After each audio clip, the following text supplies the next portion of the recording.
बिस्मिल्लाहिर्रहमानिर्रहीम। अस्सलाम वालेकुम नाज़रीन, program critical talk with Faiza Bukhari में आपको खुशामदीद कहती हूँ। आज के प्रोग्राम में हम बात करेंगे मुल्क भर में जो कंटोनमेंट बोर्ड के इलेक्शन हुए हैं उसके हवाले से बात की जाएगी। मुल्क भर में 41 कंटोनमेंट बोर्ड्स के जो नताइज आए हैं, 212 अवार्ड्स हैं और 1560 उम्मीदवार जो हैं वो आमने सामने आते हुए नजर आए हैं। सबसे पहले जी बात कर लेंगे गैर खत्मी और गैर सरकारी नताइज के मुताबिक पूरे पाकिस्तान में तहरीक इंसाफ के 63, मुस्लिम लीग नून के 59, आज़ाद उम्मीदवार 52, पाकिस्तान पीपल्स पार्टी के 17, मुत्तहिदा कौमी मूवमेंट के 10, जमात इस्लामी के 7, बलोचिस्तान अवामी पार्टी और अवामी नेशनल पार्टी के 2 उम्मीदवार जो हैं वो कामयाब हुए हैं। कुछ बात करेंगे पंजाब कंटोनमेंट बोर्ड के हवाले से, जहां पर 113 अवार्ड्स हैं और उनके गैर सरकारी नताइज के मुताबिक मुस्लिम लीग नून 51, आज़ाद उम्मीदवार 32, पाकिस्तान तहरीक इंसाफ 28, जमात इस्लामी 2 वार्ड में कामयाब हुई है, जबकि पीपल्स पार्टी एक भी वार्ड में कामयाब नहीं हो सकती।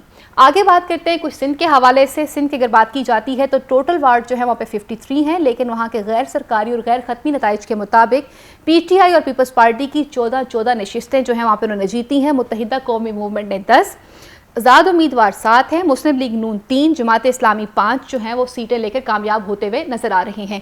इन तमाम चीज़ों को अगर देखा जाए तो कंटोनमेंट बोर्ड की जो सूरत हाल रही है बिलखुसूस पंजाब के हवाले से, तो पाकिस्तान तहरीक इंसाफ के लिए ये चीज़ें कितनी वार्निंग है। मरीम औरंगज़ेब साहिबा का ये कहना है कि अगर RTS ना बैठे तो वोट चोरी नहीं हो सकता है। शहबाज शरीफ साहब का ये कहना है, जो कि कायदे हिज़्ब इख्तिलाफ भी हैं, कि आवाम ने हम पे भरोसा किया है तो इंशाअल्लाह हम उनकी उम्मीदों पर बहुत जल्द पूरा उतरेंगे। और पाकिस्तान तहरीक इंसाफ सिर्फ इसी वजह से हारी है क्योंकि उन्होंने लोगों के साथ जो वादे किए थे वो उनकी उम्मीदों पे पूरा उतरते हुए नजर नहीं आए हैं। फिर कुछ बात करेंगे जी इलेक्ट्रॉनिक वोटिंग सिस्टम के हवाले से।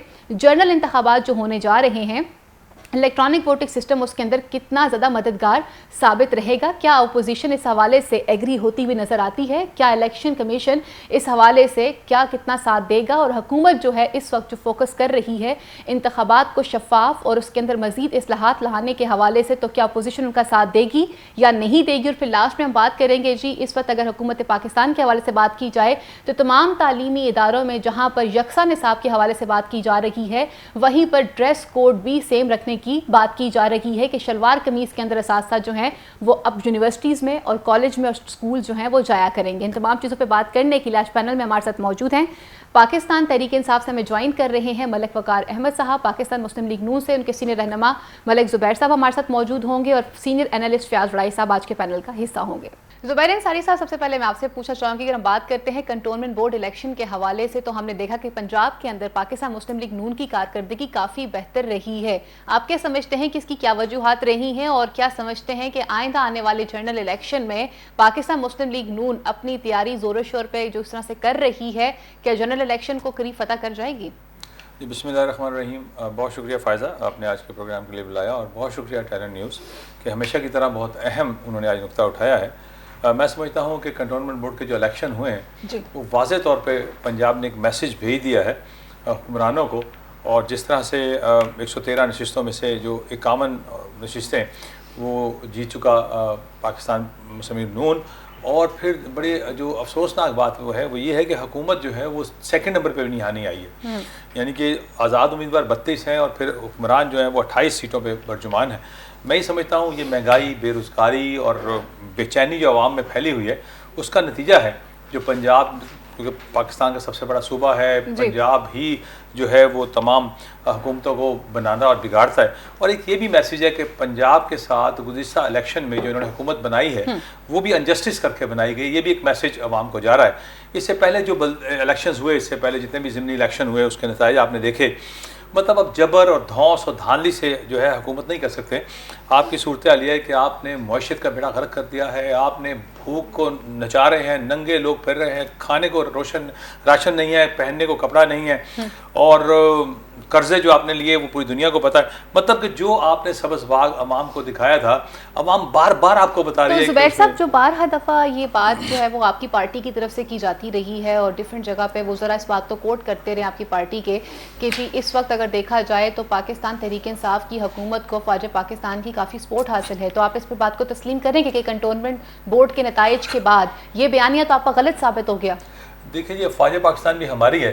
हम ये नहीं कहते कि फ़ौज पाकिस्तान की स्पोर्ट है या नहीं है। फ़र्द वाहिद की कोई स्पोर्ट होना या ना होना ये एक अलग बात है, हमेशा से ऐसा होता रहा है। हुकूमतें जो है फ़ौज पाकिस्तान की मदद के बगैर बनना मुश्किल है, हमारे मुल्क में ये एक सच्चाई है। लेकिन इस वक्त वो भी बहुत तंग हैं, हुकूमत के जो मामलात हैं, फ़ौज पाकिस्तान भी अंदरूनी तौर पे बहुत तंग है क्योंकि डिलीवर नहीं कर पाया। जो ये लोग कह रहे थे, जितनी मेहनत और लगन से, जितने ज़ोर शोर से इन्होंने जो कुछ कंटेनर पे खड़े होकर कहा था, जो कुछ कहा, मैं क्या रिपीट करूं, बार बार हज़ारों बार लोग सोशल मीडिया पे देखते हैं, रोज़ क्लिप चल रहे होते हैं खान साहब के, उसमें से कोई एक काम भी इन्होंने कर दिया होता, कोई एक काम, माँ सवाए चोर चोर चोर, डाकू डाकू डाकू, आप कहते रहते हैं, अदालतन को छोड़ देती हैं, आप एलिगेशंस लगाते हैं, 3-3 साल मुकदमे चलाते हैं, तमाम आप जनाब करीम को बंद कर देते हैं, उसके बाद भी आप देखें इतने जुल्म और जबर के बाद भी अगर ये नतीजे आएंगे तो इलेक्शन में आप देखें जो जनरल इलेक्शन हो जा रहे हैं, क्या हाल होगा। पे मैं आपके पास वापस आऊंगी। मलिक वकार, आपसे पूछना चाहूंगी कि पाकिस्तान तहरीक इंसाफ की जो कारकर्दगी रही है कंटोनमेंट बोर्ड इलेक्शन के हवाले से, आप क्या समझते हैं कि बिलखुसूस पंजाब में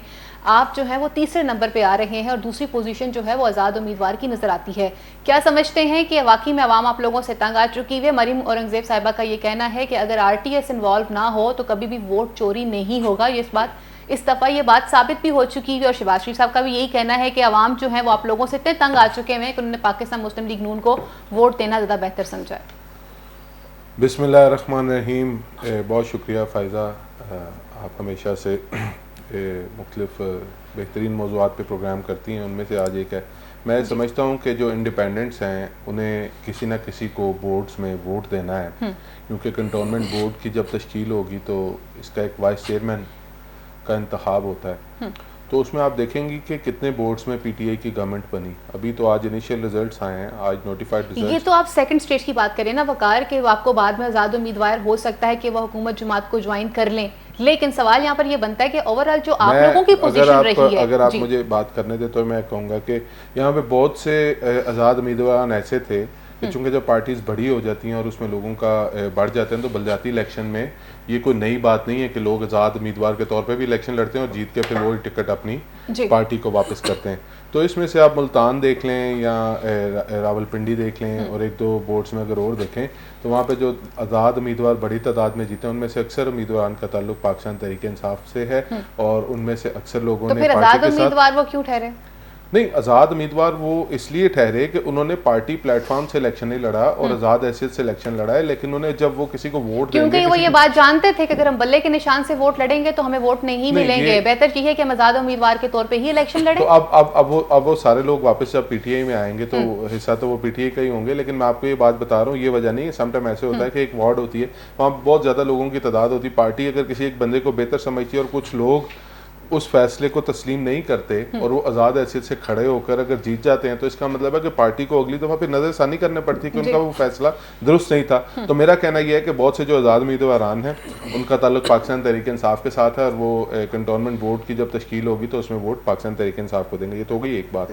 दूसरी बात, जहाँ तक आपने बात की मरीम नवाज की, मरीम औरंगजेब की, जो कि तर्जुमान है पाकिस्तान मुस्लिम लीग नून की, नहीं, मेरा ख्याल है कि उनके 5-6 तर्जुमान हैं मुस्लिम लीग नून की, वो भी डेजिग्नेशन अपने पास सेम ही रखती हैं। हाँ, वो मेरा ख्याल है कि वो किसी फर्द वाहिद की शायद है, क्योंकि वहाँ पे हर बंदे का अपना अपना तर्जुमान है। मियां शहबाज शरीफ साहब का अलग है, ये आई थिंक एक अलग इशू आ जाएगा सिर्फ, लेकिन वो बता देना पॉलिसी जो है मुस्लिम लीग नून की वो किसको समझना है। जब आपके तर्जुमान साथ होंगे अलग अलग से, अलग सोच वाले, तो पॉलिसी की समझ नहीं आएगी। दूसरी बात, जहाँ तक मियां शहबाज शरीफ साहब ने कही, तो उनकी कारकर्दगी सबके सामने है, और वो जो पिछले 3 साल से उनकी अपोजिशन है वो भी सामने, उनको अपनी जमात में अपोजिशन का सामना है, और उनकी जमात में आपस में यकसुई नहीं है किसी हवाले से, और उन्होंने ना ही कभी इस तरह का कोई इंटरेस्ट शो किया। बाकी ट्विटर पे बयान दे देने से या अखबार में बयान दे देने से ये हुकूमत नाकाम हो चुकी है, इस हुकूमत में कुछ नहीं है, तो उसका बड़ा बेहतरीन इलाज होगा कि 2 साल बाद इलेक्शन होएगा, उसमें अवाम जिसको वोट देंगे। ठीक है, जनरल इलेक्शन को आगे डिस्कस करते हैं। फयाज बड़ाई साहब, अगर हम बात करते हैं हुकूमत की कारकर्दगी के हवाले से, हमेशा से हमने ये देखा है कि जब कोई जीत जाता है तो वो अपनी जीत के मारे जो है उसमें वो बता रहा होता है कि उसकी अपनी ही कारकर्दगी शामिल थी, और हारने वाला कभी अपनी हार को तस्लीम नहीं कर रहा होता। पंजाब की जो बिलखुसूस सिचुएशन रही है, मैं सिर्फ पूरे पाकिस्तान की बात नहीं करूँगी कि ऑल ओवर तो पाकिस्तान तहरीक इंसाफ ने सीटें निकाली हैं, लेकिन पंजाब में 28 सीटें सिर्फ पाकिस्तान तहरीक इंसाफ की कंटोनमेंट बोर्ड में रही हैं। आप क्या समझते हैं कि इमरान खान साहब जो हैं पंजाब के अंदर अपनी पोजीशन ख़राब कर रहे हैं और वाकई में जो लोग हैं वो तंग आ चुके हैं। कायदे हिज़्ब इख्तिलाफ शहबाज शरीफ साहब का ये कहना है कि इस वक्त तमाम जो है वो बदहाली और बिलखुसूस जिस तरह से माली तौर के ऊपर नुकसान का सामना कर रही है, मुआशी तौर के ऊपर जिस तरह से लोगों का कत्लेआम किया जा रहा है, लोग इससे तंग आ चुके हैं। फ़ायदा जो कल इलेक्शन हुए ना कंटोनमेंट बोर्ड के जी, उसमें आज पीपल्स पार्टी का यहाँ कोई नुमाइंदा नहीं है। पीपल्स पार्टी को तो एक क्रेडिट दें, उसको शाबाश दें कि उन्होंने अपना आवाम से रिश्ता कायम रखा है। सही, ये आवाम उनका साथ दे या ना दे, उन्हें वोट दे या ना दे, पीपल्स पार्टी को ये क्रेडिट जाता है कि उसने आवाम से दोस्ताना ताल्लुक नहीं छोड़ा। बड़ाई साहब एक भी सीट नहीं, एक वार्ड भी जीत सके, आवाम ने वोट नहीं दिया, लेकिन पीपल्स पार्टी का रिश्ता फिर भी कायम है। देख लें उनकी कितनी बड़ी बहादुरी है। एक्चुअली जो कल इलेक्शन हुआ, आप पंजाब की बात कर रही है कि मेन जो कल हुआ है कि नू लीग ने पीटीआई से ज़्यादा नशिस्तें हासिल की। बिल्कुल, फ़र्क कहाँ पे आया है? जैसे ज़ुबैर साहब ने कहा, इतना भी पंजाब के बुरे हालात नहीं है कि लोग भूख से मर रहे हैं, खाना नहीं मिल रहा, तबाही हो रही है। लोगों के पास बहुत पैसा है, ठीक है, कुछ महंगाई हुई है, लेकिन अभी भी इतने बुरे हालात नहीं हैं। साहब देखिए, मैं समझ सकती हूँ आपको इमरान खान साहब से बहुत प्यार है, आप अपनी मोहब्बत का इजहार जरूर कर सकते हैं, लेकिन हमें कुछ फैक्ट्स पे भी बात करनी पड़ेगी। सर वो नौकरियां कहाँ चलेगी बड़ाई साहब? मैं उस मोहब्बत का इजहार नहीं कर रहा। असल फर्क जो है ना, इस हद तक मैं ज़ुबैर साहब से एग्री करता हूँ कि असल फर्क जो है वो वसीम अकरम प्लस का है। अच्छा, जो खान साहब ने पंजाब में वज़ीर आला लगाया है, सरदार उस्मान बुज़दार साहब, बुज़दार साहब में वो लीडरशिप, वो प्लानिंग, वो हिकमत अमली नहीं है जो किसी भी, देखें जो सूबे का हेड होता है ना, वो वज़ीर आला तो होता है, इंतज़ामिया भी चलाता है, इंतज़ामी मामलात भी चलाता है, वो लीड भी करता है, वो लीडर भी होता है। और ये जो इलेक्शन जीती है ना पार्टियाँ, ये लीडरशिप से जीतती है। लीड करने वाला बंदा अपने ज़िलों में अपने लोगों से, अपने जो उनके नुमाइंदे हैं उनसे कितना रब्ता करता है और अपनी पॉलिसियों को कितना मौसर बनाता है कि उनके असरात जब वो इलाके में पहुँचें और लोग उनको वोट दें। ये जो बात है ना, ये अभी ये इलेक्शन हुए कंटोनमेंट बोर्ड के, अभी जब 2023 के इलेक्शन में होंगे तो फिर इनको जो फ़र्क नज़र आएगा पूरे पाकिस्तान में, वो बुज़दार का फ़र्क नज़र आएगा। लेकिन उस वक्त पानी इमरान खान साहब को ये बातें क्यों नहीं समझ आ रही? उस वक्त गुजर चुका होगा मे भी। अभी वो जो मेरा ख्याल है कि उनको एक रूहानी ज़हन में यह चीज़ कि उस्मान बुज़दार लगाया हुआ है और ये अल्टीमेटली कामयाब होगा, तो अगर कोई रूहानी चीज़ काम में आ गई तो वो हो सकता है कि उनको नतीजे बेहतर आ जाए। लेकिन अगर आप वर्किंग देखें, जो बुज़दार की वर्किंग है, जो उनकी एडमिनिस्ट्रेशन है, जो उनका तरीक़ाकार है गवर्नमेंट चलाने का, देखिए सिर्फ ये फैसला कर देना एक बंदे को ना बॉलिंग आती है और बैटिंग आती है और ना फील्डिंग आती है और कहें नहीं ये लड़ेगा, ये खेलेगा, खिलाड़ी को तो ऐसा नहीं सोचना चाहिए। वज़ीर आला तो किसी को भी बता दें, बैठा दें, तो वो इंतजामिया उसकी जो है वो, हमारे वज़ीर आला एक अच्छी मुस्कुराहट रखते हैं अपने चेहरे पर। वही तो मैं कह रहा हूँ, उनके चेहरे पे फ़ायदा, उनके चेहरे पे कुछ रूहानी मुस्कुराहट तो रहती है, उनके वजूद में भी कुछ रूहानी चीज़ें होंगी जिसकी वजह से उनको किसी की बात नहीं मानी जा रही, किसी को सुना नहीं जा रहा और बदस्तूर उनको कायम रखा है। वही मैंने बात की ना, जैसे पीपल्स पार्टी ने आवाम से रिश्ता कायम रखा है, इसलिए बुज़दार साहब की हुकूमत कायम है, चाहे वो इलेक्शन में हार गए हैं तो बस उनकी हुकूमत को कायम रखा है। और लेकिन बड़ाई साहब अगर देखा जाए जनरल इलेक्शन के लिए बात काफ़ी जो है अलार्मिंग नजर आ रही है। ये बड़ी खतरनाक बात होगी जब ये जनरल इलेक्शन में जाएंगे तो फिर इनको पता चला जाएगा कि हमने 5 साल एक ऐसे शख्स को बैठाए रखा जिसने लीड नहीं किया इस बड़े सूबे को। लीडर जो होता है ना वो बड़ा मुश्किल से मिलता है। खान साहब है ना, वो ठीक है लीड कर रहे हैं, दुनिया उनको मान रही है, उन्होंने दुनिया को बताया भी है कि मैं लीडर हूँ। तो सिर्फ आप अपनी पसंद से एक बंदे को खड़ा कर देना कि नहीं ये लीड करेगा, उनमें सलाहियतें वो नहीं है जो होनी चाहिए इतने बड़े ओहदे पर बैठकर। और ये जो कल का रिजल्ट है मेरे ख्याल में कि पीटीआई की जो आला क़यादत है उनको सोचना चाहिए इन सारी चीज़ों को। असद उमर साहब ने तो बड़ा बढ़ चढ़ के ट्वीट कर दिया हुआ है कि हम तो जीत चुके हैं और कप्तान से पूरा पाकिस्तान खुश है। पूरे पाकिस्तान की बात करें, पंजाब की बात नहीं कर रहे। पंजाब ही जीटी रोड पे वो जीता है, हुकूमत उसकी बनती है। इनको अपनी सियासत को देखना चाहिए कि जीटी रोड पे इनको आना चाहिए। जीटी रोड पे इनके हालात इतने अच्छे नहीं हैं और एक इन्होंने अपनी पॉलिसियों को बेहतर ना किया और बुज़दार साहब ने अगर आकर फ्रंट पे ना खेला, लोगों के मसाइल हल ना किए, लीड ना किया, तो फिर 2023 के इलेक्शन में पंजाब इनके हाथ से निकल जाएगा। ज़ुबैर अंसारी साहब, जनरल इलेक्शन के हवाले से पाकिस्तान मुस्लिम लीग नून की तैयारी क्या है और बिलखुसूस ये बताइएगा कि मरियम नवाज साहिबा के दरमियान और शहबाज शरीफ साहब के दरमियान में जो इख्तिलाफात पाए जा रहे हैं वो इस कदर पेचीदा क्यों होते जा रहे हैं? और आपने अपनी गुफ्तगू के एंड पे जुल्म की बात की थी, तो मैं ये पूछना चाहूँगी कि बड़े मियाँ साहब से तो लोग अगर बहुत प्यार कर रहे हैं तो वतन वापस क्यों नहीं आ रहे? उन्होंने तो इस बात को भी इतना गवारा नहीं समझा कि नवासे की जो निकाह की सेरेमनी थी वो पाकिस्तान में कर लेते, लेकिन उन्होंने पाकिस्तान से शायद इतनी मोहब्बत नहीं रही कि वो पाकिस्तानी आ जाते। अच्छा, फ़ायदा बात यह है कि फयाज भाई ने बड़ी अच्छी बातें की हैं और जो मेन उन्होंने जो डिफरेंस निकाला है वो चीफ मिनिस्टर पंजाब का निकाला है उसमें उस्मान बुज़दार का। लेकिन मैं ये समझता हूँ कि नाअहली की जो वजह है वो नाअहल हुक्मरान की वजह है। अच्छा, देखें, बेरोज़गारी, महंगाई, 50 लाख घर, 1 करोड़ नौकरियाँ, 10 अरब दरख्त, 350 डैम, बिजली का बहरान, गैस का बहरान और कर्जों की इतनी बहुतात। अफरात ज़रा आप देखें, शराय नमू देखें और फिर 100 रुपये का डॉलर, आपके दौरे हुकूमत में, आपके दौरे हुकूमत में डॉलर का रेट क्या था? 100 रुपये। 100 रुपये जो 110 तक नहीं पहुंचा था। 100 रुपये डॉलर का रेट था जो 102 पे गया था। बाद में उन्होंने कहा ये मसनूई तरीके से फिर 100 का कर दिया। अच्छा, और जब आप गवर्नमेंट छोड़ के गए तो कर्जों की रेशो क्या थी इस वक्त तक पाकिस्तान पे? कर्जों की रेशो इस वक्त जो है ना, जितना हमने 70 साल में पाकिस्तान ने कर्जे लिए थे, इस हुकूमत ने वो कर्जे सारे लिए, आपको सब पता है। अच्छा, इसको इस तफसील में जाऊंगा तो बहुत लंबी डिबेट चली जाएगी। मैंने आपको मोटी मोटी चीजें बताई, इसमें उस्मान बुज़दार कहीं नहीं है। ये जो बेरोजगारी है इसमें उस्मान बुज़दार नहीं है। महंगाई का जो तूफान आया हुआ है इसमें उस्मान बुज़दार कहाँ से आ गया? 50 लाख घर आपने कहा था, वो लोगों की छतें आपने छीन ली हैं। 1 करोड़ नौकरियां, इतनी दुनिया आपने बेरोजगार कर दी है। 10 अरब दरख्तों का जो आपने लतीफ़ा सुनाया था, वो लतीफ़ा ज़बान ज़दे आम है, बच्चे मजाक उड़ा रहे हैं। 350 डैम आपने कहा। अच्छा, इंटरनेशनल मीडिया के ऊपर इस बात को अप्रिशिएट किया जा रहा है कि इमरान खान साहब ने जो बिलियन ट्रीज की बात की थी वो तो लगा रहे हैं। इंटरनेशनल मीडिया तो एक ऐसा मीडिया है कि अगर इसाकदार सामने बैठे तो उसके पसीने छूट जाते हैं। वो तो पैसे भी किसी से नहीं खाते, न्यूट्रल बात करने वाले लोग हैं वो लोग। तो देखिए जी, इंटरनेशनल मीडिया ने खान साहब की तकरीर को बहुत सराहा था जो कश्मीर के लिए उन्होंने की थी। और सुबह को आके हाफिज सईद को और तमाम मुजाहिदीन को गिरफ्तार कर लिया गया था और उसके बाद कश्मीर को प्लेट में रख के वहां पे दे दिया गया। जो प्लेट गन से जो हाल किया कश्मीर में इंडिया ने, जिंदगी में कभी वो हाल नहीं हुआ जो इस मरतबा हुआ है। मैं स्पीच की बात नहीं करता, इंटरनेशनल मीडिया जब बात करता है वो अपनी लॉबी की उनकी होती है।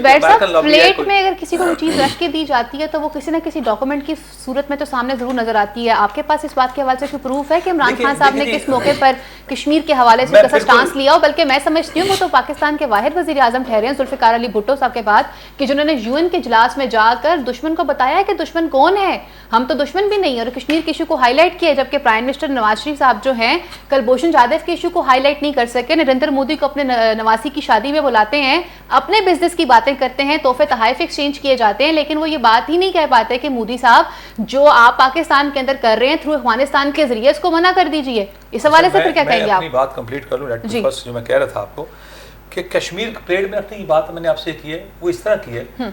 हाफिज सईद कश्मीर के लिए अच्छा कर रहे थे, बुरा कर रहे थे या नहीं कर रहे थे, ये एक अलग इशू है। लेकिन अमूमी तौर पर, आम तौर पर पाकिस्तान में ये बात जो है, ये बहुत लोग कहते हैं कि अगर कश्मीर में कोई ज्यादती होती थी तो मुजाहिदीन पहाड़ों से उतर के उनके इंतकाम लिया करते थे, बदला लिया करते थे।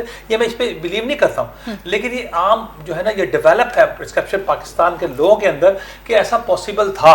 मैं ये कह के हाफिज सईद को या अपनी हुकूमत को मोरद इल्ज़ाम नहीं ठहराना चाहता कि हम लोग सरपरस्ती करते रहे हैं टेररिस्ट की, ऐसी कोई बात नहीं। लेकिन जो आम बात है वो ये थी, जब भी कश्मीर में किसी बच्ची के साथ ज्यादती हुई तो पता लगा सुबह को 4 जो है जो जहन्नम वासित कर दिए गए। ये तमाम चीजें जब आप वापस आते हैं यूएनओ में स्पीच करके और आप आके हाफिज सईद को गिरफ्तार करते हैं, ये क्या मैसेज था? किसको मैसेज दिया गया था? पहली बात ये। कारगिल वाले वाकये पर अगर थोड़ी आपने डिबेट चेंज कर दी है, महिला के सवाल मेरा कुछ और था, तो मैं पूछना चाहूंगी कि कारगिल वाले इंसिडेंट के ऊपर प्राइम मिनिस्टर जब हुआ करते थे नवाज शरीफ साहब, उनके बयान को कैसे देखेंगे? और दिवाली के मौके पर वो नजरिया पाकिस्तान भूल जाते हैं और वो कहते हैं हम में और उनमें सिर्फ एक लाइन का फर्क है, उनको कोई फर्क ही नहीं बचा। पाकिस्तान की आइडियोलॉजी को उन्होंने साइड पे कर दिया। जब आप प्राइम मिनिस्टर होते हैं, आप तरले कर रहे होते हैं कि मुझसे बात कर ले इंडिया का प्राइम मिनिस्टर, जो सूरत है इस वक्त आपकी बनी हुई है, आपके तमाम आलम इस्लाम के ममालिक आपके खिलाफ वोट दे रहे हैं। देखिए, खारजा पॉलिसी हो या दाखिला पॉलिसी हो, उसमें आपको देखते हैं हुकूमतें जो करनी होती है, उसमें आप सब कुछ देख रहे होते हैं कि पाकिस्तान कहाँ खड़ा है। आप इस वक्त देखें पाकिस्तान हाईलाइट हो चुका है। देखें, आपके मुल्क के प्राइम मिनिस्टर की पॉलिसी की वजह से इंडिया हब जो है वो आइसोलेट हो गया है, एक नए ब्लॉक का हिस्सा पाकिस्तान बनने जा रहा हुआ है। जो नए ब्लॉक का हिस्सा पाकिस्तान बनने जा रहा है, मैं कहता हूँ अफगानिस्तान की बात वो एक अलग है, वो अलग है, चाइना की बात अलग है। आप जिस ब्लॉक की बात कर रही हैं वो चाइना का ब्लॉक है जिसमें नवाज शरीफ गया था, ये अमेरिकन ब्लॉक है जिसमें हमेशा धोखा दिया गया पाकिस्तान को। जो ब्लॉक्स की बात है उस लेवल पे खेला जा रहा है, यहूदों ने सारा के साथ मिलकर जो गेम चलाई जा रही है। इन शॉर्ट मुझे सिर्फ इतना बता दीजिए कि इस वक्त पाकिस्तान मुस्लिम लीग नून की जो अंदरूनी सिचुएशन बन चुकी हुई है, चचा भतीजी एक दूसरे के सामने हैं, चचा कुछ बयान देते हैं, भतीजी आके कुछ बयान दे देती है, और उनके साथ जो एक बुज़रा का टोला उनके साथ खड़ा हुआ होता है वो आके कुछ और कर रहा होता है। शाहिद हकान अब्बासी साहब जो है वो किसी के कंट्रोल में नहीं आ रहे होते। क्या कहेंगे आप इस हवाले से? बकौल आपके इतने वर्स्ट हालात है मुस्लिम लीग नून के, उसके बावजूद बिछाड़ के फेंक दिया पंजाब में कंटोनमेंट बोर्ड के इलेक्शन में। ये देखे ताकत, देखे अवामी ताकत कि आप ये कहते हैं जी उसने चचा लड़ रहा है, भतीजा लड़ रहा है, लेकिन ग्राउंड रियलिटी को अगर आप देखें कि पूरी हुकूमत, पूरी मशीनरी, पूरा इमरान प्लस, पूरा वसीम अकरम प्लस, सब पंजाब में जोर एड़ी चोटी का लगा चुके और फिर 28 सीटें को लेके गए। बैसाखियों के सहारा सारी जिंदगी इस हुकूमत को रहेगा। और ये आज़ाद उम्मीदवारों की मेरे भाई ने बात की, बिलाशुबा ये अब उनकी तरफ देख रहे हैं क्योंकि इनका तमाम त्रिशूल के तीर खत्म हो गए। अब देख रहे शायद कोई इतनी मोहब्बत करिए, जुबैर साहब बड़े मियां साहब आ जाएंगे, इतनी मोहब्बत करिए अवाम, ठाटे मारते हुए समंदर है अवाम का। सबसे बड़ी बात बोला क्या होती है, जब आप जुल्म की इंतहा करते हैं, जब आप इतना करते हैं तो तैयार रहिएगा, मलिक वकार साहब, इतना जुल्म आप लोगों ने कर दिया और आप तैयार रहिएगा क्योंकि आपको जनरल इलेक्शन के अंदर इन तमाम चीज़ों का सामना करना पड़ेगा। और इमरान खान साहब के जो वसीम अकरम प्लस हैं, जिसके हवाले से खुद इमरान खान साहब कह चुके कि तरक्याती काम तो बहुत ज़्यादा किए गए हैं लेकिन तशहीर नहीं की गई है, वो एक अलग बात है। वैसे मैंने पूछना ये था कि वो तरक्याती काम जो है सलमानी टोपी पहनकर किए गए थे और वो तरक्याती काम अभी तक हमें होते हुए नजर क्यों नहीं आए हैं? और आप क्या समझते हैं कि कंटोनमेंट बोर्ड के इलेक्शन में आपको वार्निंग नहीं दे दी हुई कि जनरल इलेक्शन के अंदर आपको सही मानों में तैयारी करनी पड़ेगी? वो 1.5 करोड़ नौकरियां, वो 50 लाख घर और इसके साथ साथ अवाम के साथ जो वादे किए गए थे और एक आम आदमी का पाकिस्तान, एक नया पाकिस्तान, क्या आप समझते नहीं कि नया पाकिस्तान सही मानों में लोगों को दिखा देना चाहिए? पहली बात तो ये है कि ये मैं समझता हूँ कि इन इंतखाबात के जो नताइज आए हैं इसके बाद मुस्लिम लीग नून का जो बयानिया था वो फौत हो गया है, जिसमें वो कहते थे कि इनको सरपरस्ती हासिल है या कोई मखसूस इदारे की, और उम्मीद है कि 2023 के इलेक्शन में अब भागेंगे नहीं, इलेक्शन लड़ेंगे अपने जो भी इन्होंने माजी में काम किया उस पर, ना कि किसी ऐसे बयानिए पे जिसका हकीकत से कोई ताल्लुक नहीं है।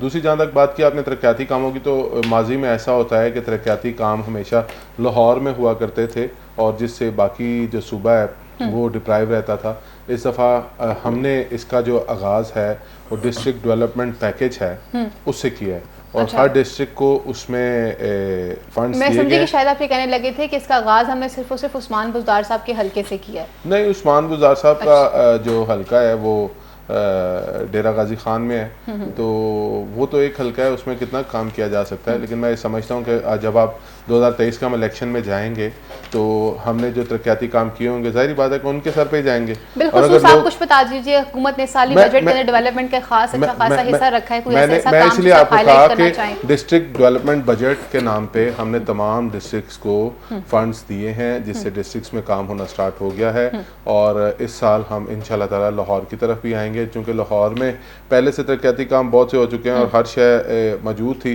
तो जो बाकी सूबों बाकी अजला में काम नहीं हो सका था, हमने उन पर ज़्यादा मेहनत की है। और बाकी रही बात वार्निंग की, तो सियासत है, सियासत में तमाम दिन अच्छे नहीं होते हैं कि किसी वक्त आप जीत रहे होते हैं, किसी वक्त आपका जो सियासी मुखालफिन है वो जीत रहे होते हैं। लेकिन हालात ये आ चुके हैं कि आप आज़ाद उम्मीदवार के इंतजार में रहेंगे। नहीं, ऐसा होता नहीं है। अगर आप थोड़ा सा देखें तो आज़ाद उम्मीदवार भी इसी सियासत के ऐसे होते हैं और इसी सियासी निज़ाम के तहत इलेक्शन लड़े होते हैं, उन्हीं सियासी जमातों से ताल्लुक होता है। जितने भी लोगों ने आज़ाद इलेक्शन लड़ा उनमें से कोई भी ऐसा नहीं है कि जिनका कल को पहला इंतखाब था या पहली दफ़ा वो इंतखाब में गए या उनका किसी सियासी जमात से ताल्लुक नहीं है या सियासी जमात से ताल्लुक नहीं रहा है। तो आप देखेंगे मेरा तो इस हवाले से कुलिया बहुत सादा है, मैं ज़्यादा लंबी चौड़ी बात नहीं करता। मैं कहता हूँ कि जो आपने वार्निंग की बात की, इसमें बहुत से अवामिल हैं, जाहिर बात है इसमें जहाँ पे हमारी गलतियाँ हुकूमत की हमें देखना चाहिए। आप लोग अपनी इस्लाह करनी पड़ेगी क्योंकि वक्त बहुत मुख्तसर रह चुका है आप लोगों के पास। बहैसियत हुकूमत हमें इस चीज़ को देखना पड़ेगा और हम देख भी रहे हैं। लेकिन मैं समझता हूँ कि जो 2023 का इलेक्शन होगा उसमें दूध का दूध पानी का पानी हो जाएगा। यहाँ पर वक्त चलता है मुख्तसर सी ब्रेक का, ब्रेक के बाद वापस आएंगे कुछ बात करेंगे कि आइंदा आने वाले जो 2023 के इलेक्शन है उसमें जो बात की जाती है इलेक्ट्रॉनिक वोटिंग सिस्टम के हवाले से, तो इस हवाले से हमारे मुअज़्ज़िज़ीन इस जो पैनल में मौजूद है वो क्या राय रखते हैं और पाकिस्तान की आवाम क्या इस अमल को सराहेगी, क्या इलेक्शन कमीशन जो है वो इसमें साथ देंगे या नहीं देंगे, ये सब जानेंगे ब्रेक के बाद।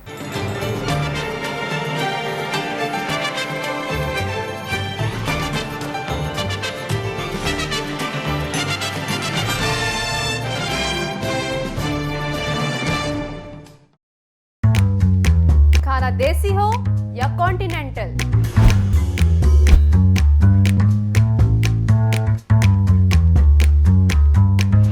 बहुत से लोग अच्छे खानों के बारे में जानते तो हैं, ये नहीं जानते कि वो मिलता कहां से है। मैं आपको लेकर चलूंगी वहां जहां मिलते हैं लजीज खाने।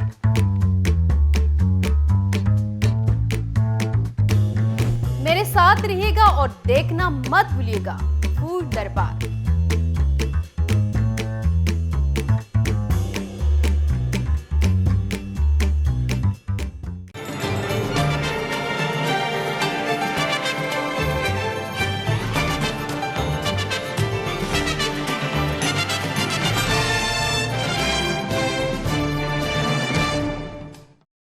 वेलकम बैक नाज़रीन, प्रोग्राम में आपको दोबारा से खुशामदीद कहती हूँ। ब्रेक में जाने से पहले अगर बात की जा रही थी कंटोनमेंट बोर्ड के हवाले से, अब कुछ बात करेंगे कि इलेक्ट्रॉनिक वोटिंग सिस्टम के हवाले से कि अगर ये नया सिस्टम मुतारफ़ करवा दिया जाता है तो इस सिस्टम से कितना फ़ायदा होगा, और इसी के साथ साथ कुछ बात करेंगे अलीम खान साहब जो हैं वो कहाँ जा रहे हैं और उनके हवाले से इस वक्त जो खबरें गर्दिश कर रही हैं वो कितनी मुसद्दिका हैं। ये सब जानने से पहले हम एक वीडियो देखना चाहेंगे और उस वीडियो के बाद अपने पैनल की तरफ बढ़ूंगी। जी, मैं वोटर हूँ और मैं आया हूँ, मैं अपना शनाख्ती card election commission of Pakistan के नुमाइंदे को दे रहा हूँ। इन्होंने वेरीफाई किया, फिर मैं यहाँ पे आता हूँ। यहाँ पे प्रिजाइडिंग ऑफिसर खड़े हैं। प्रिजाइडिंग ऑफिसर मेरा आईडी कार्ड चेक करते हैं और मुझे क्लियर करते हैं कि मैं अपना वोट डाल सकता हूँ। इन्होंने यहाँ से बैलेट का प्रेस किया और मैंने अपनी पसंद के कैंडिडेट को देखते हुए, इंतखाबी निशान भी है और नाम भी है, तो मैं अपना वोट दे रहा हूँ जी जुबैर जट को, बैट। ये मैंने दबा दिया अपना वोट, ये यहाँ से वोट निकल आया। अब ये मैं पर्ची लेकर और इसको बैलेट पेपर में जो इलेक्शन कमीशन का वो उसमें मैं डाल देता हूँ। अब जब वोटिंग खत्म हो गई है तो सारे पोलिंग एजेंट्स को बुला लिया जाएगा। प्रिजाइडिंग ऑफिसर कहेंगे कि जी टाइम वोटिंग का ख़त्म हो गया है, कोई वोटर मौजूद नहीं है जो पोलिंग स्टेशन है, सबकी तसल्ली हो गई। आप इस सील को खोलेंगे जो कि पहले इसमें स्टार्ट था, जब पोलिंग स्टार्ट हुई थी तो उन्होंने स्टार्ट का बटन दबाया था, अब ये क्लोज का बटन दबाएंगे। अब पोलिंग बिल्कुल बंद हो गई। अब अगर ये भी करना चाहें, स्टार्ट का बटन भी दबाना चाहें दोबारा, तो ये नहीं कर सकते। अब कंसोलिडेटेड रिजल्ट्स चाहिए, तो प्रिजाइडिंग ऑफिसर फिर आप दबाएं रिजल्ट्स, ये रिजल्ट्स में, और ये आपकी उसी वक्त आपके पास पूरा जो भी कैंडिडेट्स थे, यहाँ पे चूंकि जुबैर जट को एक वोट पड़ा था तो सिर्फ उनके आगे एक वोट लिखा हुआ है, बाकी किसी का कोई वोट नहीं था। बड़ा साहब, ब्रेक पे जाने से पहले अगर हम बात कर रहे थे कंटोनमेंट बोर्ड के इलेक्शन के हवाले से, तो कुछ बात करते हैं जनरल इलेक्शन की तैयारी के हवाले से। हमेशा से हमने ये देखा है कि धांधली धांधली के नारे हमेशा लगाए जाते रहे हैं। एक नया जो है इलेक्शन सिस्टम मुतारफ़ करवाया जा रहा है कि आप इलेक्ट्रॉनिक तरीके से वोटिंग कर सकते हैं, तो क्या कहेंगे आप इस हवाले से कि जो नया सिस्टम है, ये नया सिस्टम क्या कितना फाल रहेगा और इलेक्शन कमीशन इस हवाले से क्या तहफ़्फ़ुज़ात रखता है? पहले तो फ़ायदा मैं दाद दूंगा ज़ुबैर साहब को कि आप उनसे लाहौर पे सवाल करती हैं, अपने साथ कारगिल पे चली जाती हैं, फिर यूएनओ में चली जाती हैं, लेकिन वो अपनी हिम्मत से और अपनी जानत से आपको जवाब देते हैं। जी, एक्चुअली ईवीएम जो मशीन आई है और जो शफाफ इलेक्शन है, शफाफ इलेक्शन आप जानती हैं कि हमारा पिछले 70 साल से मसला है। हर इलेक्शन के बाद कोई भी इलेक्शन होता है तो उसके बाद शोर मचता है, जो लोग हार जाते हैं कि जी धांधली हुई है। इमरान खान साहब ने इस हवाले से धरना दिया, पूरा इतना तवील धरना दिया, तो इस तरह की बातें फिर शुरू हो जाती है। और जो हुकूमत आती है वो बजाय इसके अवाम की खिदमत करे, कोई तरक्याती काम शुरू करे, वो उनके जवाब देने लग जाती है। तो ये तो बहुत ज़रूरी है, लेकिन मैं समझता हूँ कि ये कभी भी, तो मेरी बात याद रखना कि इस मुल्क में इलेक्शन कभी भी फेयर नहीं होंगे, शफाफ नहीं होंगे। ये जो 70 साल की तारीख है ना, ये अभी और 70 साल चलेगी। अच्छा, क्योंकि पूरी दुनिया के अंदर तो वोटिंग का अमल जो है वो तब्दील होता जा रहा है, काफी इस्लाहात होती जा रही है, तो क्या पाकिस्तान में आज भी उसी तरीके से पर्ची के जरिए ही वोट डाला जाएगा? उसकी वजह ये है, बात ये नहीं है पर्ची के जरिए वोट देना है या आपने मशीन के जरिए वोट देना है।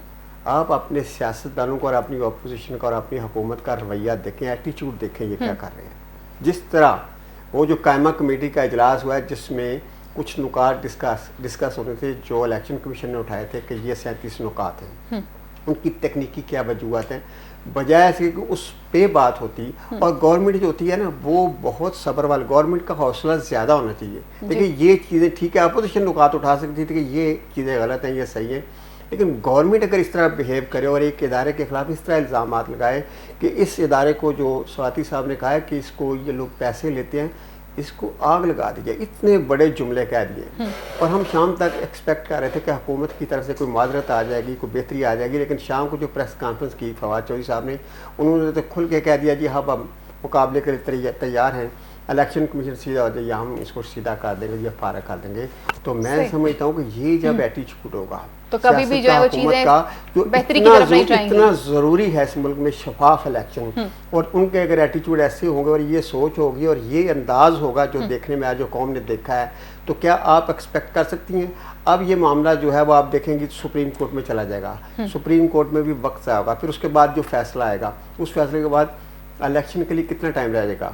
तो मैं समझता हूँ कि ये सारी जगह पे गैर संजीदगी हो रही है और इन लोगों को शफाफ इलेक्शन बनाने के लिए सर जोड़ना चाहिए, बैठना चाहिए जिम्मेदारी से, और इलेक्शन कमीशन जो तकनीकी चीज़ें बता रहा है उनको हल करना चाहिए। कोई भी तरीका अडाप्ट करें, ईवीएम हो या पर्ची से वोट करें, आप बैठे तो सही ना। बिल्कुल, अपोजिशन की तरफ से लोगों का सामने आना चाहिए, क्योंकि अपोजिशन का भी ये एतराज है कि हमारे धांधली हुई है। अभी भी मेरे दोस्तों की तरफ यही बात हो रही थी कि कोई किसी को साथ दे रहा है, कोई किसी के साथ से हाथ उठा लिया, किसी ने रख दिया है, तो अब बैठकर क्यों नहीं सोचते कि कोई किसी के सर पर हाथ ना रख सके। तो ये फैसला तो अब इन्होंने करना है। जुबैर साहब, आपकी पार्टी में जब इलेक्शन हारती है तो धांधली धांधली का नारा लगाती है, और स्टिल अभी तक आप लोग कह रहे हैं कि जी हुक्मरान जो हैं वो लाए गए हैं जबकि आपको वोट मिले हैं। अब आप सवाल यहाँ पर ये बनता है कि जनरल इलेक्शन भी करीब आने को है, तो इस हवाले से जो एक नया इलेक्शन सिस्टम मुतारफ़ करवाने की बात की जा रही है कि आप इलेक्ट्रॉनिक ज़रिए से उस तरीके से आप वोटिंग कर सकते हैं, तो इस हवाले से अपोजिशन ने क्या तैयारी की है? क्या इस हवाले से इलेक्शन कमीशन की तरफ रुजू किया गया है? ज़िमनी इलेक्शन के अंदर डस्का हो या बाकी दीगर इलेक्शन हो, वहाँ पर भी काफ़ी धांधली धांधली के नारे लगाए गए हुए हैं। तो आप क्या समझते हैं कि जनरल इलेक्शन की जहाँ तैयारियाँ आपकी पार्टी कर रही है, तो वहाँ इन तमाम चीज़ों को मलहूज़े खातिर रख के कोई नया प्लान तरतीब दिया जा रहा है? अच्छा, आपके सवाल के अंदर 2-3 सवाल हैं। पहली बात तो ये है कि आपने कहा कि हम ये कह रहे हैं कि ये सिलेक्टेड है। हम ये इसलिए कह रहे हैं कि 72 घंटे तक जब नतीजा नहीं आपका आ रहा, जब आप बैठे हैं, अब 400 वोट की आपने गिनती करनी है, व्हाट्सएप पे आप नतीजा आराम से भेज सकते हैं, तो कौन सा ऐसा अलादीन का चिराग था जो उसने रगड़ा गया था और 72 आवर्स तक आपने पाकिस्तानी अवाम को बेवकूफ़ बनाए रखा था, ये पूरी दुनिया ने देखा था। इसको अब पीछे जाने की जरूरत नहीं है। दूसरा, आपने डस्का की खुद ही मिसाल दे दी। अगर डस्का में धांधली नहीं हुई थी, फिर दोबारा जब री इलेक्शन हुआ तो क्या हाल हुआ डस्का में। तीसरी बात ये मिसालें मैंने आपको इसलिए दी हैं कि बोलती रहेंगी तो सवाल पूरा नहीं होगा। आपका सवाल लंबा था, पहले मैं आपको पहले बता दूं, इलेक्शन कमीशन एक खुद मुख्तार इदारा है। आप उसकी खुद मुख्तारी को चैलेंज कर रहे हो। भाई मैं करूँ ना तो अच्छा लगता हूँ, भाई आप हुकूमत, बिल्कुल मैं फैयाज भाई की बात से 100% एंडोर्स करता हूँ कि बिल्कुल सही फरमाया उन्होंने कि हुकूमतें नहीं वॉकआउट किया करती, हुकूमतें अपने इदारों पे उंगलियां नहीं उठाया करती। भाई इलेक्शन कमीशन ने 37 नकात आपको दिए, कभी ये नकात है, और ये उन्होंने ये भी कहा कि फिलहाल अगले इंतखाबात के लिए हम ये मुस्तरद करते हैं, हम ये काम नहीं कर सकते हैं। इलेक्शन कमीशन ने आपको ये भी कहा कि वोटर की शनाख्त जो है वो खुफिया नहीं रहेगी। इलेक्शन कमीशन ने आपको ये भी कहा कि बैलेट पेपर जो है वो उसकी मुनासिब राजदारी नहीं रखी जा सकती। इलेक्शन कमीशन ने आपको ये भी कहा कि 150 अरब रुपए का खर्चा आएगा इन तमाम चीज़ों में। इलेक्शन कमीशन ने 37 नकात आपको दिए, बजाय इसके कि आप कायमा कमेटी में बैठ के डिबेट करते, उनसे पूछते जनाब इलेक्शन कमीशन है जिन्हें आपको जिताया है, आपको वोट इलेक्शन कमीशन ने दिलवाए हैं, तो आज आप ये कह रहे हैं कि इलेक्शन कमीशन चोर है। पहली बात तो यह है कि आप हमें जो है वो अपने इदारों पे भरोसा करना पड़ेगा, इसमें अदलिया हो, इलेक्शन कमीशन हो। जुबैर साहब, मैं इससे अगली बात कर रही हूँ कि इदारों पे तो भरोसा करना पड़ेगा, लेकिन जनरल इलेक्शन के हवाले से अपोजिशन क्या तैयारी रखती है? क्योंकि धांधली का रोना तो आप लोग भी रोते हैं। जी, हमारी तैयारी बिल्कुल अल्हम्दुलिल्लाह है। आपने देखी नहीं हमारी तैयारी, कंटोनमेंट बोर्ड में हमारी तैयारी आप देखें, आप जितने इलेक्शन हुए ज़िमनी उसमें हमारी तैयारी देखें, हुकूमत की तमाम मशीनरी के होते हुए, तमाम जराए इस्तेमाल करते हुए। आपने देखा नहीं डस्का में उस्मान डार साहब ने क्या किया था, आपने देखा नहीं पंजाब में क्या सूरत हाल थी, उसके बावजूद हमने बुछाड़ दिया है। हमने, आप देखें, आप पंजाब की बात करते हैं, पंजाब पाकिस्तान का दिल है, जिसमें आप सिर्फ 28 सीटें लेके जाते हो पूरे जोर, दबदबे और धांधली से, धौंस से, और हम मजबूरी में, मुफलसी में, परेशानी में हमने 51 सीटें अब तक जीत चुके हैं। मतलब ये अवाम का रुझान है, ये वोटर का रुझान होता है, और वो एक खड़ा होता है, उसने करना क्या? चलें, बेरोजगारी, आज ऑन कैमरा फिर आप इस बात को तस्लीम कर रहे हैं कि आप लोगों की तैयारी बिल्कुल भरपूर, और अगर खुदा ना खासा जनरल इलेक्शन है, पाकिस्तान मुस्लिम लीग नून हार जाती तो फिर आप धांधली का रोना नहीं रोएंगे? देखिए, धांधली के रोने की बात नहीं है, धांधली के रोने की बात बिल्कुल मैं नहीं कर रहा हूँ। ये एक अलग इशू है। जब आप 72 घंटे रिजल्ट रोकेंगे, मुझे सिर्फ एक बात का जवाब दे दीजिए कि इस हवाले से इस्लाहात इस्लाहात के हवाले से आप लोगों ने क्या गवर्नमेंट के साथ किसी भी किस्म का कोई प्लान तरतीब देने की कोशिश Boycott की किया है या है। आपने कोई प्लान हर बनाया है? देखिए, बताइए मुझे। गवर्नमेंट ये चाहती है कि वो 70 साल तक हुक्मरान रहे इस मुल्क में, जो इसका खून निचोड़ने के लिए जो इन्होंने किया, आटा चोर, लंबे चीनी अरसे चोर, तक मेडिसिन आप लोगों चोर। ने भी इक़्तिदार देखिए, किया। मैं आपको बताऊं, इस जो रिकॉर्ड बीट किए हैं इस हुकूमत ने, वो पाकिस्तान नहीं पूरी दुनिया हैरान है कि क्या हो रहा है। अभी नेक्स्ट जब आप सवाल करेंगे उसके बाद इंशाल्लाह मैं ये भी फिगर्स आपके सामने ठीक रखूंगा है इंशाल्लाह। वकार, मुझे इतना बताइएगा कि हम बात करते हैं कि इंतखाब जो हैं वो शफाफ तरीके से होने चाहिए, इंतखाबी इस्लाहात होनी चाहिए। इमरान खान साहब जो हैं वो खुद इस हवाले से धरना भी दे चुके हुए हैं और आपके समझते हैं जनरल इलेक्शन में एतराज़ात को से बचने के लिए और तमाम चीज़ों से निपटने के लिए इलेक्शन के अंदर क्या इस्लाहात जो है वो की जाएंगी, और अपोजिशन जिस तरह से ज़ुबैर साहब ये कह रहे हैं, कि आप क्या कहेंगे इस हवाले से? अच्छा जी, सबसे अहम बात है इलेक्टोरल रिफॉर्म्स। इलेक्टोरल रिफॉर्म्स इस मुल्क में होना बहुत ज़रूरी है। जैसे कि फ़याज़ बड़ाई साहब ने कहा कि हमें टाइम ज़ाया करने की बजाय इंतखाबात की तैयारी करनी चाहिए। बिल्कुल। इलेक्टोरल रिफॉर्म्स बिल जब भी किसी कमेटी के इजलास में आता है, अपोजिशन उसका बाइकआउट कर देती है। किसी को पता नहीं है, इवन कि आपके मीडिया के लोगों ने कैपिटल टॉक में ईवीएम का कामयाब तजर्बा किया गया। वहाँ पे बैठे एंकर ने कहा कि बताएं इसमें क्या फॉल्ट है। एहसन इकबाल साहब कोई फॉल्ट नहीं बता सके, मुस्तफ़ा नवाज खोखर कोई फॉल्ट नहीं बता सके। दूसरी बात यह है कि हम सियालकोट का इलेक्शन हार गए, हमने तस्लीम किया, लेकिन जब हम पसरूर में इलेक्शन जीते तो कहते हैं धांधली होगी। हम कंटोनमेंट में इलेक्शन आ रहे हैं तो आप लोगों ने तस्लीम कर लिया। हम अब सियालकोट में तो आपने जीता भी है ना। वही मैं कह रहा हूँ, पसरूर में जब हम इलेक्शन जीते, ठीक है, तो कहते हैं कि धांधली हो गई है। मैं उसी की बात कर रहा हूँ। एहसन सलीम बरियार जीता है तो कहते हैं धांधली हो गई है। अगर नशीन जाहिर शाह जीतती है तो कहते हैं कि हम जीते हैं। दूसरी बात, सुप्रीम कोर्ट नवाज शरीफ को सजा दे, सुप्रीम कोर्ट बाइस्ड है। वही सुप्रीम कोर्ट, हाई कोर्ट इनको जमानतें दे तो जजेस अच्छे हैं। सही। एक और बात, हम कंटोनमेंट का इलेक्शन आ रहे हैं तो इनकी कारकर्दगी अच्छी है। जब हम लाहौर का बलदियाती इलेक्शन जीत के अपना मेयर लेकर आएंगे तो कहेंगे धांधली हो गई है। दूसरी बात यह है जुबैर साहब, आपके फैक्ट्स एंड फिगर्स बहुत अच्छे हैं। अगर हम धांधली के नतीजे में आए हैं तो मुझे बताएं पंजाब में कितने रेफरेंस आपने दायर किए इतने अच्छे इलेक्शन कमीशन के पास, जो कि बहुत अच्छा इदारा है। इलेक्शन कमीशन में कितने लोग गए? अगर हमने धांधली की बात की थी 2013 में तो हम हर फोरम पर गए थे। आखिरी फोरम के तौर पे आखिरी फोरम के तौर पे सड़क पे आए थे। कितने लोग सुप्रीम कोर्ट गए? मुस्लिम लीग नून के कितने लोगों ने दोबारा गिनती की दरखास्त दी? कितने लोगों ने थैले खुलवाए? देखें, बात सुने, पता इनको भी है, पता इनको भी है। ये सिर्फ बारियों वाले लोग हैं, बारी का इंतजार कर रहे हैं। अब मिन्नत अल्लाह इनका जारी है कि किसी तरह 2023 में इनकी बारी आ जाए। और ये बाकी जमातों की बात, तो मौलाना फजल रहमान कहते हैं धांधली हुई है। मौलाना फजल रहमान को जितनी सीटें इस दफा मिली हैं, इससे हमेशा कम सीटें वो लेते रहे कौमी असम्बली में। सही। और दूसरी बात सुन लें पीपल्स पार्टी की, उनके हवाले से बस इतना कहूंगा कि इनकी पहले वो कहते थे कि बिलावल मेरा भाई है और बीबी जिंदाबाद है, अब कहते हैं कि बिलावल चोर है। वो कहते हैं कि ये इंडियन एजेंट है। चलिए, आप मुझे इतना बता दीजिए कि इस हवाले से गवर्नमेंट जो भी कोई नया प्लान अगर तरतीब देगी तो क्या अपोजिशन को आपने अपने साथ किसी वन पेज पे रखा है? अपोजिशन हर कमेटी में शामिल है पार्लियामेंट में। ये एक प्रैक्टिस है कि पार्लियामेंट की कोई कमेटी, चाहे वो पंजाब असेंबली हो, सेनेट हो, नेशनल असेंबली, अपोजिशन के बगैर बन ही नहीं सकती। और बहुत सी कमेटियों की चेयरमैन उनके पास है। लेकिन वो बात यह है कि वो कहते हैं कि ईवीएम में हमारे साथ कहीं धोखा ना हो जाए। धोखा इस तरह से ना हो जाए कि लोग जो इनका स्टाइल रहा है कि इनके लोग इदारों में मौजूद रहे हैं, जिनको इन्होंने नौकरियां दे रखी हैं, इनकी जायज नाजायज बातें मानते रहे हैं, वो जो धांधली करते हैं वो बेनकाब हो जाएगी। ईवीएम के सामने दूध का दूध पानी का पानी हो जाएगा। लेकिन पाकिस्तान का मुस्तकबिल इलेक्टोरल रिफॉर्म्स में ही है, चाहे उसके नतीजे में कोई भी जीते। फ़याज़ बड़ाई साहब, अगर पाकिस्तान का मुस्तकबिल इलेक्टोरल रिफॉर्म्स में ही नज़र आता है और इंतखाबी इस्लाहात हमें यकीनन करनी पड़ेगी, तो इस हवाले से फिर हम लोग क्यों नहीं एक पेज पे इकट्ठे हो जाते? और सेकेंडली आपसे पूछना चाहूँगी कि अलीम खान साहब जो हैं, उनके हवाले से जो खबरें इस वक्त हमें सुनने को मिल रही हैं, वो कितनी सदाकत पर मबनी है? वकार साहब ने बिल्कुल सही बात की है कि जो इलेक्शन है ना, उसमें जिस बंदे को, जिस पार्टी को ये खौफ होता है ना कि मैं अपना वो तरीक़ाकार इस्तेमाल नहीं कर सकूँगा जाली वोटों का, ये जो इलेक्शन को मैनेज नहीं कर सकूँगा, उसको खौफ होता है, तो फिर वो इसकी मुखालफत करता है। मेरे ख्याल में ये इस चीज़ से अगर सारे निकल जाए, जो किसी के तरीके, हमारे पाकिस्तान में बड़े अजीब व गरीब इलेक्शन होते हैं। एक तो इलेक्शन होता है ना अंदर, यहाँ पे इंतखाबी पर्ची डाली जाती है, एक इलेक्शन से बाहर भी इलेक्शन मैनेज किया जाता है। तो यहाँ पे तो इलेक्शन 1000 तरीके से लड़े जाते हैं। तो वो सही कह रहे हैं कि जब किसी के जहन में ये सोच हो कि मुझे शायद नुकसान हो जाए, जैसे सियालकोट के इलेक्शन की बात करते हैं, सियालकोट के इलेक्शन में क्या हुआ है, सिर्फ वहाँ धांधली नहीं किसी ने होने दी। वो जो एहसन बरियार जीते हैं और वो देख लेंगे वो पीटीआई जीत गया। तो मैं समझता हूँ कि ये नेशनल सोच के साथ सारी सियासी पार्टियों को ये अब सोच लेना चाहिए कि हम हारे या जीते। जैसे वकार साहब ने अच्छी बात की कि हम हार गए, हम मान रहे हैं, हमें गलतियाँ हुई हैं, कोताही हुई हैं, हम 2023 के इलेक्शन तक देखेंगे। इसी तरह तमाम सियासी पार्टियों सोचे बैठकर कि हम जीते या हारें, इस मुल्क पे आवाम पे, इस मुल्क के आईनी इदारों पर रहम करें और एक ऐसा शफाफ सिस्टम दे दें इलेक्शन का, क्योंकि इलेक्शन ही बुनियाद है पूरे मुल्क को चलाने की। पूरे मुल्क के इदारों की कारकर्दगी को जो मॉनिटर करता है वो इलेक्शन शफाफ होता है, उसके नतीजे में जो गवर्नमेंट आती है उसकी कारकर्दगी होती है।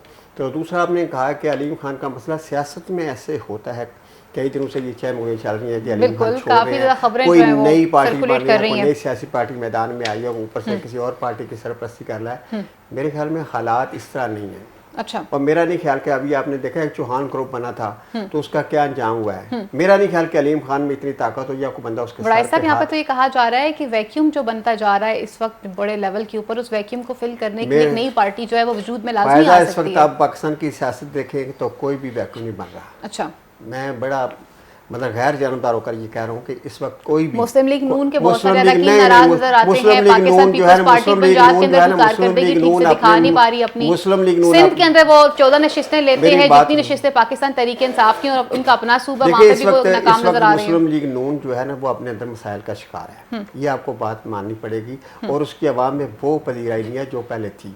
उसका अपना बयानिया जिसको कुछ लोगों ने पसंद भी किया, नापसंद भी किया है, लेकिन आप अगर गैर जानबदार भी होकर सोचे तो इस वक्त कप्तान की ना सिर्फ नेशनल लेवल पे, इंटरनेशनल लेवल पे एक साख है। उसने पाकिस्तान इन शॉर्ट से क्या आप ये कहना चाह रहे हैं कि अलीम खान जो है वो किसी भी ग्रुप का हिस्सा नहीं बनेंगे, ना हुकूमत से? मेरा ख्याल है कि इस वक्त खान साहब की जो प्राइम मिनिस्टर है उनकी जो लीडरशिप इस वक्त नेशनल लेवल पे और इंटरनेशनल लेवल पे मर्ज हुई है।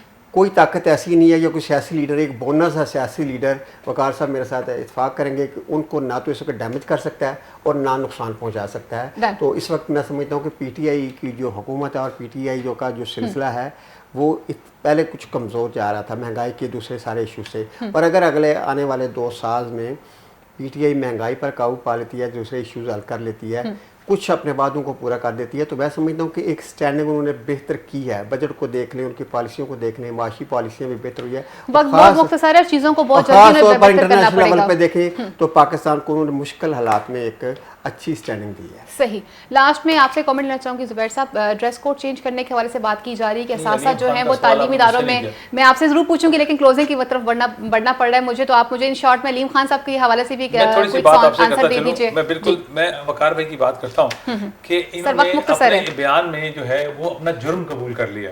इन्होंने कहा कि पहले ये पंजाब में इलेक्शन हारे, हुकूमत इन्होंने बनाई, आज ये फिर कह रहे हैं कि जब हम हुकूमत बनाएंगे, पहले ये हार मान रहे हैं कि हम हार तस्लीम करते हैं और उसके बाद ये कहते हैं हम जब हुकूमत बनाएंगे तो फिर शोर मचाएंगे। देखें अभी आप कहते हो 28 सीटें आपने ली हैं, 51 हमने लिए हैं और आप हार तस्लीम कर रहे हैं, और हुकूमत जब आप बना लेंगे तो फिर ये आपके लिए लम्हा फिक्रिया है कि आप धांधली से हुकूमत बना रहे हैं और आप कह रहे हैं कि हमने ये हुकूमत बना लेनी है। इसका जवाब जरूर आपको अवाम को देना पड़ेगा। दूसरी बात सुन लीजिएगा, मेरी बात कंप्लीट होने दें कि जहांगीर तरीन की बात आप मैं ये करना चाहूंगा, अलीम खान और जहांगीर तरीन दोनों एक कश्ती के सवार में नजर आते हैं एनआरओ लेने के लिए। अच्छा। अलीम खान वही खड़ा है जहां जहांगीर तरीन खड़ा था, 32 बंदे लाके उन्हें खान को मजबूर कर दिया था एनआरओ देने के लिए। अलीम खान और जहांगीर तरीन एक कश्ती के सवार है। जहांगीर तरीन ने करोड़ों अरबों खरबों रुपया अपनी पार्टी पर पता नहीं है, आप दूसरों की पार्टी में तबसरा कर रहे हैं, आप क्या जानते हैं दूसरी पार्टी में? देखा ना बोलना, देखा आप, मैं बिल्कुल नहीं बोला, हजम करें, थोड़ा सा हजम करें। हजम की बात नहीं, अब हर बात में ना इंटरफेयर किया जाए ना, बस आप कहेंगे जी अलीम खान से बात करें। जहांगीर तरीन ने एनआरओ नहीं लिया, प्रेशर डाल के आपके ऊपर, आप मानेंगे नहीं, वही काम अलीम खान कर रहे हैं। लेकिन जहांगीर तरीन पाकिस्तान से कहीं ये भी तो नहीं है ना, ये अंदाजा लगा लीजिए। और फिर देखें आप, और फिर आटा चोर, चीनी चोर, मेडिसिन चोर, कहां सारे इकट्ठे होकर बैठ गए। और चीफ जस्टिस की आपने बात की, साकिब निसार डैम के पैसे खा के, साकिब निसार बुरा है, मौजूदा चीफ जस्टिस अच्छा है। सही। अच्छा मलिक वकार साहब लास्ट में कमेंट कर दीजिएगा, अलीम खान साहब क्या वाकई में अपना कोई नया ग्रुप बनाने जा रहे हैं या नहीं बनाने जा रहे, और जो खबरें इस सर्कुलेट कर रही हैं, जो गर्दिश में जो खबरें नजर आ रही हैं, क्या वो मुसद्दिका है या नहीं? सिर्फ अलीम खान ही नहीं बल्कि जहांगीर तरीन भी कहीं नहीं जा रहे हैं, वो पार्टी का बिल्कुल हिस्सा है। और रही बात मुस्लिम लीग नून को वैसे शौक है अपनी बात घर की करनी नहीं है, दूसरों पे इंटरफेयर करनी, आज से नहीं, बीबी बेनजीर के ज़माने से यही कुछ करते रहे हैं और इनका किरदार सबके सामने।